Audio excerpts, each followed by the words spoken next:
हरि बोल। दंडवत प्रणाम सभी भक्तों के चरणों में। और आज फिर आपकी सेवा में दिव्य पारमार्थिक रत्न इस दिव्य ग्रंथ का पाठ लेकर उपस्थित हूँ। पिछले सत्र में हमने पढ़ा था कि हमारे परम गुरुदेव श्रील भक्ति प्रमोद पुरी गोस्वामी ठाकुर, इनके बचपन की यादें, जिसमें उन्हें भौतिक जगत से आसक्ति मिटती हुई नज़र आ रही थी। तत्पश्चात उन्हें श्रील भक्तिरत्न ठाकुर ने कुछ मार्गदर्शन भी किया था और फिर उन्हें एक जगह पर जॉब भी लगी थी, जहाँ पर वो पोर्ट कमिश्नर के पद पर नियुक्त हुए थे। इसके आगे का पाठ हम लोग अभी करने वाले हैं। तत्पूर्व हम लोग हमारे प्रिय गुरुदेव, परम गुरुदेव, समस्त गुरुवर्ग, आचार्य और साक्षात भगवान की प्रार्थना करेंगे, उनकी कृपा प्राप्त करके आगे का पाठ शुरू करेंगे। वंदेहं श्री गुरु श्रीयुतापदकमलं श्री गुरु वैष्णवांश्च श्री रूपां साग्रजातां सहगणा रघुनाथान्वितं तं सजीवं साद्वैतं सावधूतं परिजनसहितं कृष्णचैतन्यदेवं श्री राधा कृष्णपदां सहगणा ललिता श्रीविशाखान्वितांश्च ॐ अज्ञानतिमिरान्धस्य ज्ञानाञ्जनशलाकया चक्षुरुन्मिलितं येन तस्मै श्रीगुरवे नमः। गुरवे गौरचन्द्राय राधिकाये तदालये कृष्णाय कृष्णभक्ताय तद्भक्ताय नमो नमः। नमो विष्णुपादाय गौराङ्गप्रेष्ठरूपिणे श्रीभक्तिविबुधाय वै बोधाय नितिनामिने। नमो भक्तिप्रमोद श्रीपुरीप्रेष्ठस्वरूपिणे तद्भिन्नप्रकाशाय करुणामूर्तये नमः। कृष्णभक्तिगुणाख्याने तन्महात्म्यप्रचारिणे सदा सन्निष्टरूपाय गुरवे प्रभवे नमः। प्रभुपादरतिश्चैव श्रीगुरुप्रेमसेविने विश्वे गौरमनोभीष्टं हरेर्नाम प्रचारिणे। नौमि बोधायनं देवं कृष्णशक्तिस्वरूपकं प्रभुपादप्रियकान्त श्रीपुरीप्रेष्ठसेवकम्। भक्तिप्रमोदाख्य पुरीमुषित्वा भक्तिप्रमोदाख्य पुरीमुपास्य भक्तिप्रमोदाख्य पुरीं प्रणम्य भक्तिप्रमोदां लभते जन वै। गौरकृष्णनामदाता कीर्तनानन्दवर्धनं बहिर्मुखजीवत्राता वन्दे सरस्वतीं प्रभुं। भज श्रीकृष्णचैतन्य प्रभो नित्यानन्द श्री अद्वैत गदाधर श्रीवासादि गौरभक्तवृंद। हरे कृष्णा कृष्ण कृष्ण हरे हरे, हरे राम राम राम हरे हरे।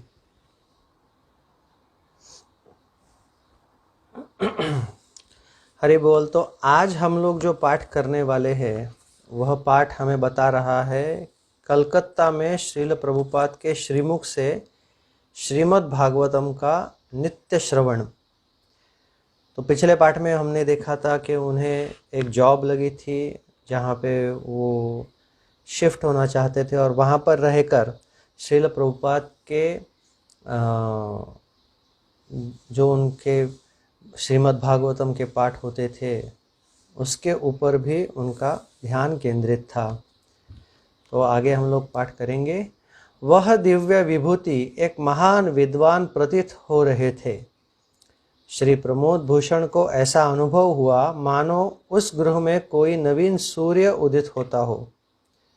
उन्हें देखकर श्री विमला प्रसाद ने पूछा, आपको किस प्रकार ज्ञात हुआ कि मैं यहाँ हूँ?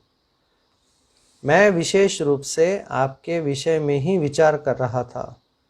अंततः पुनः हमारी भेंट हो गई। श्री प्रमोद भूषण ने अत्यंत विनम्रता पूर्वक कहा, आप इन गेरुए वस्त्रों में अत्यंत दिव्य प्रतीत हो रहे हैं। श्री विमला प्रसाद ने कहा, वर्ष 1918 में श्री गौर पूर्णिमा के दिन श्री चैतन्य महाप्रभु और पूर्ववर्ती आचार्यों के आदेशानुसार मैंने संन्यास व्रत ग्रहण किया है। संन्यास आश्रम के नियमानुसार मेरा वर्तमान परिचय भक्ति सिद्धांत सरस्वती है। मैं प्रतिदिन संध्या के समय श्रीमद् भागवतम के विचारों का परिवेषण करता हूँ। यदि आपके लिए संभव हो तो आप प्रतिदिन उक्त विचारों को श्रवण करने आ सकते हैं। संसार के बहुत से शिक्षित और विचारशील लोगों के समक्ष श्रीमान महाप्रभु की शिक्षाओं का प्रचार प्रसार करने के लिए श्रीमान कुंज बिहारी प्रभु मुझे कलकत्ता ले आए और उन्होंने ही यहाँ पर यह सब व्यवस्था की है।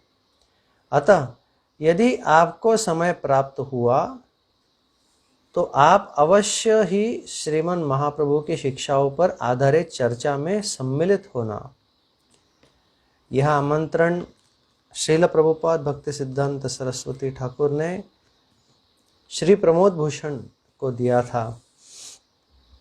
आगे लिखते हैं, श्री प्रमोद भूषण ने प्रसन्नता पूर्वक कहा, मैं निश्चित रूप से प्रतिदिन आपका श्रीमद् भागवतम पाठ श्रवण करने आऊँगा। मुझे आपकी सेवा का यत्किंचित जो भी अवसर प्राप्त होगा मैं उसी का लाभ उठाकर अपने जीवन को सफल बनाने की चेष्टा करूंगा। मैंने अपने गांव के श्री भक्ति रत्न ठाकुर महाशय से आपके विषय में बहुत सी प्रशंसनीय बातें श्रवण की है। यह सुनकर श्रील भक्ति सिद्धांत सरस्वती ठाकुर प्रभुपाद ने पूछा, क्या आपने उनका संग किया है? जब भी पुनः आपकी उनसे भेंट हो तो मेरी ओर से उन्हें प्रणाम निवेदन करना। श्री भक्तिरत्न ठाकुर श्रील भक्ति विनोद ठाकुर के गुरु भ्राता है। श्री प्रमोद भूषण ने कहा, वह मेरे प्रति अत्यधिक स्नेहशील है। मैंने उनके मुख से श्रील भक्ति विनोद ठाकुर के विषय में भी श्रवण किया है। इस प्रकार श्री विमला प्रसाद के साथ अपने दीर्घ वार्तालाप के पश्चात श्री प्रमोद भूषण अपने तत्कालीन निवास स्थान पर लौट आए। उन्हें ऐसा अनुभव हो रहा था मानो वह उन्मत्त होकर आनंद के सागर में निमग्न हो रहे हो। आगामी दिवस श्री प्रमोद भूषण अपना कार्य समाप्त होने पर मठ में पहुंच गए। वह श्रील भक्ति सिद्धांत सरस्वती ठाकुर प्रभुपाद के मध्याह्नकालीन व्याख्यान के प्रारंभ होने से बहुत पूर्व ही वहां उपस्थित हो गए। श्री प्रमोद भूषण श्रीहरि की सेवा पूजा के विषय में कुछ जिज्ञासुओं का निवारण करना चाहते थे, किंतु प्रत्येक अवसर पर एक बात उन्हें अत्यधिक आश्चर्यचकित कर देती थी कि उनके प्रश्न पूछने से पूर्व ही श्रील प्रभुपाद उस विषय का वर्णन कर उनकी जिज्ञासाओं का निवारण कर देते थे। एक दिन श्री प्रमोद भूषण ने यह निश्चय किया कि वह श्रील प्रभुपाद से पूछेंगे कि जीव का कल्याण किस प्रकार संभव है, किंतु वह पुनः ये देखकर अत्यधिक विस्मित हो गए कि श्रील प्रभुपाद ने उनके पूछने से पूर्व ही इस विषय पर अपना वक्तव्य आरंभ कर दिया। श्रील प्रभुपाद ने कहा, भगवान श्री गौर सुंदर के चरण कमल अमूल्य है। श्रीमन महाप्रभु के दर्शन की चर्चा, उनके शिक्षाओं की चर्चा संपूर्ण विश्व में की होनी चाहिए। इससे निश्चित रूप से सभी जीवों का कल्याण होगा एवं प्रत्येक व्यक्ति को आध्यात्मिक शक्ति का उदय हो जाएगा, जिससे वह इस आध्यात्मिक विषय को समझ पाएंगे। जब उन्हें अपने जीवन के वास्तविक सत्य का ज्ञान हो जाएगा तो वह इस विषय में अवगत होंगे कि केवल श्री चैतन्य महाप्रभु की शिक्षाएं ही कल्याणप्रद है। उनके अतिरिक्त अन्य सभी विचार व्यर्थ है। भगवान श्री कृष्णचंद्र ने हमें बहुत स्थानों पर आश्वस्त करते हुए कहा है, अहम त्वाम सर्व पापेभ्यो मोक्षयिष्यामि मा शुच, जो भगवत गीता में 18वें अध्याय में 66वें श्लोक में बताया गया है। उसका अर्थ है, मैं तुम्हें समस्त पापों से मुक्त कर दूंगा। आगे एक और जगह पर बताया है, मामेव ये प्रपद्यन्ते माया मेताम तरन्ति ते। भागवत गीता का 7वां अध्याय 14वां श्लोक, जिसका अर्थ है, जो मेरे शरणागत हो जाते हैं वह मेरी दुस्तर माया से सहज ही उत्तीर्ण हो जाते हैं। इस प्रकार श्री भगवान हमें बतला रहे हैं कि उनकी शरण लेने से ही जीव का कल्याण होता है। वह स्वयं प्रत्येक व्यक्ति के मंगल का उत्तरदायित्व ग्रहण कर रहे हैं, किंतु होता क्या है, हम उनके वचनों पर विश्वास नहीं करते। भगवान कृष्ण एक सेवक का भाव अंगीकार करके श्री गौरांग महाप्रभु के रूप में इस जगत में प्रकट हुए। श्री कृष्ण ने स्वयं एक दास का भाव स्वीकार किया। भगवान श्री कृष्ण ने स्वयं ही एक भक्त के भाव में निमग्न होकर कृष्ण का अन्वेषण करने की लीला करते हुए संपूर्ण विश्व में शुद्ध भक्ति का प्रचार किया। भगवान और श्री कृष्ण सब नियंताओं के भी परम नियंता और परम पूजनीय वस्तु है। केवल उनके चरण कमलों का आश्रय स्वीकार कर उनके नाम रूप गुण लीला आदि का श्रवण कीर्तन स्मरण आदि करने से जीव का कल्याण निश्चित रूप में होगा। इस प्रकार श्री प्रमोद भूषण के हृदय में असंख्य प्रश्न जागृत होते, किंतु उन्हें यह अनुभव हुआ कि मानो श्रील प्रभुपाद सभी भक्तों के हृदय में विराजमान हो, क्योंकि वह हरि कथा का परिवेषण इस प्रकार करते थे कि श्री प्रमोद भूषण के सभी प्रश्नों के उत्तर जिज्ञासा करने से पूर्व ही प्राप्त हो जाते थे। केमिस्ट्री का छात्र होने के कारण श्री प्रमोद भूषण के मन में बहुत से वैज्ञानिक प्रश्न भी जागृत होते थे।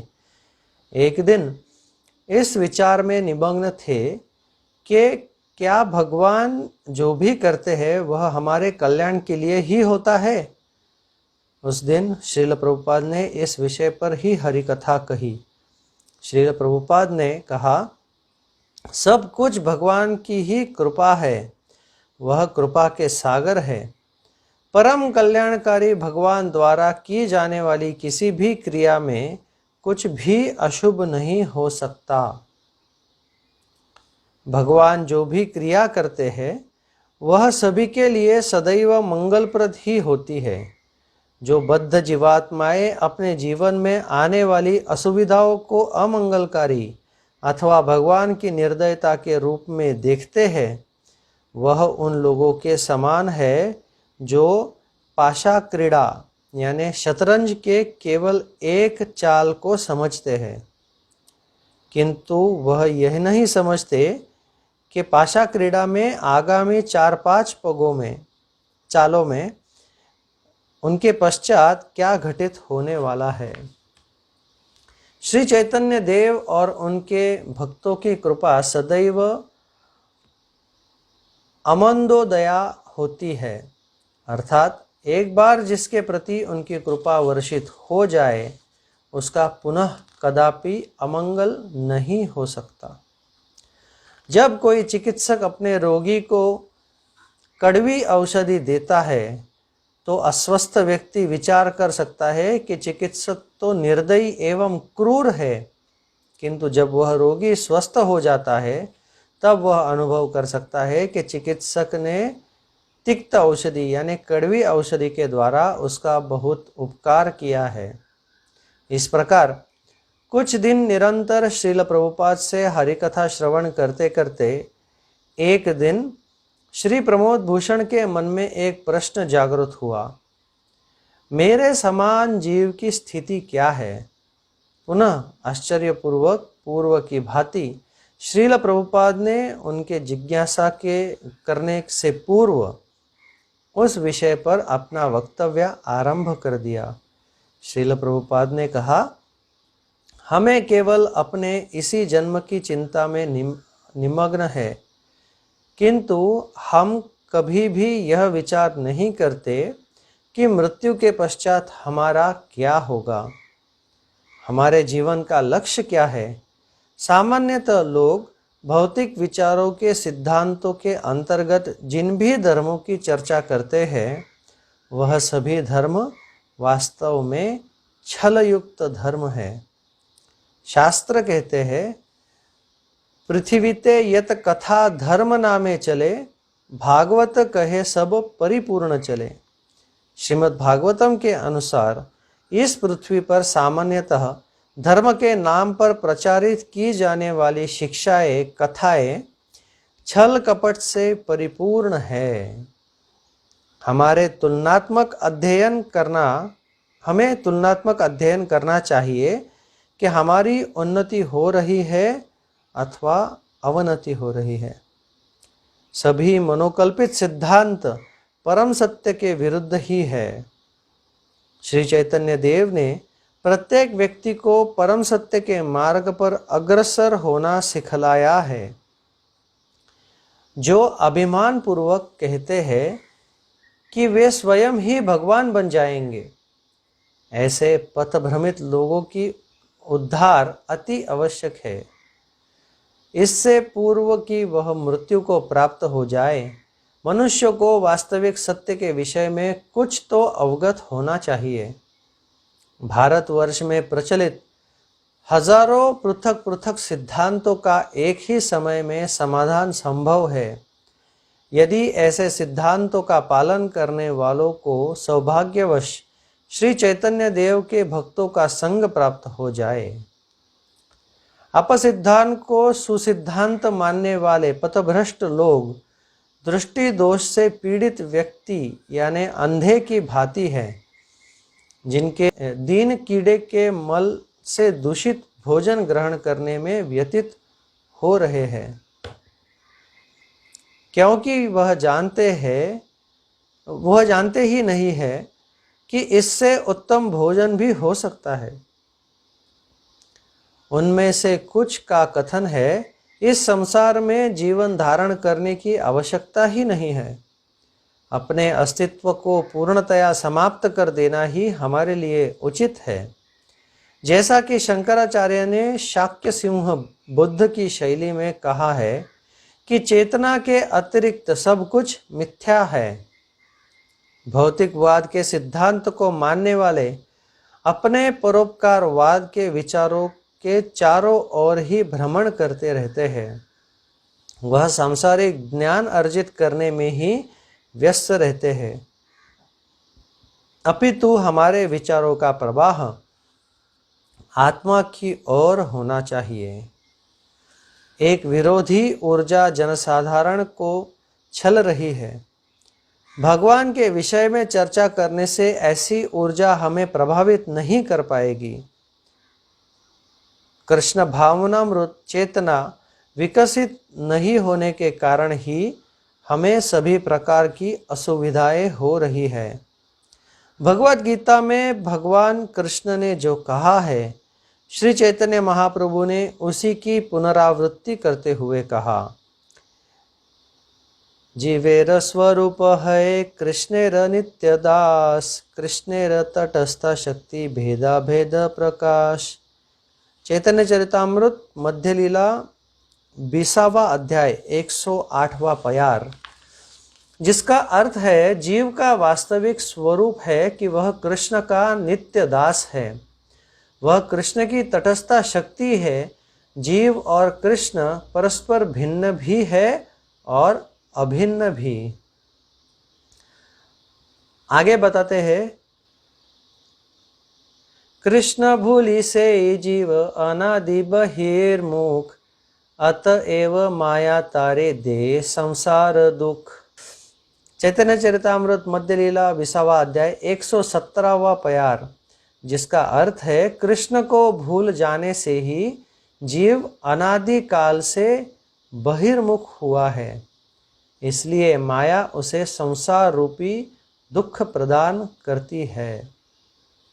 भगवान कह रहे हैं, हे जीव, तुम अनंत काल से मुझसे बहिर्मुख हो। वास्तव में तुम एक कृष्ण चेतना युक्त जीव ही थे। तुम मेरी सेवा कर सकते थे, किंतु तुम मेरे द्वारा अपनी सेवा की इच्छा कर रहे हो। परमपिता परमात्मा से उद्भूत होने के पश्चात भी तुम्हारी स्वतंत्र होकर भोग करने की इच्छा ने ही तुम्हारी वर्तमान स्थिति को आमंत्रित किया है। तुम स्वयं स्वामी बनने के इच्छुक हो, किंतु तुम यह जान लो कि तुम केवल एक दास ही हो। हम स्वभाव से ही भगवान के दास हैं। यदि हम उनकी सेवा करने के स्थान पर उनसे सेवा की आशा करते हैं तो कभी भी हमारा कल्याण नहीं होगा। भगवान श्री कृष्ण ही सबके स्वामी है और ईश्वर है, अन्य भी उनके दास है। भगवान के विषय में श्रवण करना उनकी सेवा है। सांसारिक विषयों पर चर्चा करना हरि कथा नहीं है। हरि कथा कहने वाला व्यक्ति आध्यात्मिक गुरु होता है और सुनने वाला शिष्य। एक शिष्य को शरणागत होना चाहिए। जिनकी रुचि नहीं है, ऐसे लोगों को समक्ष हरि कथा से कोई लाभ नहीं है। श्रोता को जिज्ञासु होना चाहिए। यदि हमारी समय व्यर्थ व्यतीत करने की प्रवृत्ति है तो निश्चित रूप से सांसारिक विषय हमारे हृदय पर अधिकार करेंगे। यदि हम भाग्यशाली हैं तो हम हरिकथा श्रवण करने का अवसर ढूंढेंगे। तब निश्चित ही हम कल्याणकारी मार्ग की ओर अग्रसर हो सकेंगे। जिस दिन हमें हरि कथा श्रवण करने का अवसर प्राप्त नहीं हो, वह निश्चित ही एक दुर्दिन है। यह आवश्यक नहीं कि जिस दिन मेघों के कारण सूर्य आच्छादित हो वह दिन दुर्दिन होता है, अपितु शास्त्रों में कथित है, तद्दिनम दुर्दिनम मन्ये मेघाच्छन्नम न दुर्दिनम, यद्दिनम कृष्ण संलाप कथा पीयूष वर्जितम।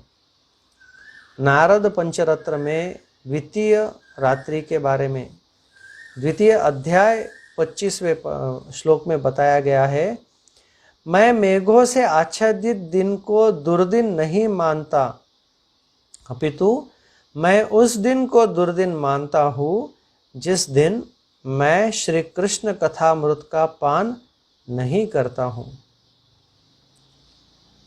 तो ये जो 9वां वैभव जो है वो यहाँ पर समाप्त हो रहा है। अगला जो 10वां वैभव है ये श्रील प्रभुपाद के द्वारा अपने श्री गुरुदेव के अमृतमय जीवन चरित्र का वर्णन है, परंतु यह काफ़ी लंबा होने के कारण हमारा समय कम पड़ेगा, तो हम लोग इसे अगले सत्र में पढ़ेंगे, यही उचित हो पाएगा। इस पाठ के दरमियान आपको जो कुछ भी अच्छा लगा हो, यह मेरे प्रिय गुरुदेव की कृपा है और उनकी कृपावश ही मैं आप सब भक्तों की सेवा करने का पात्र हूँ। इसमें जो कुछ भी गलतियाँ हुई हो, कुछ पाठ करने में गलत हो रहा हो, तो इसे मेरी गलती समझकर मुझे क्षमा कर देना। बहुत बहुत धन्यवाद। हरि बोल। दंडवत प्रणाम।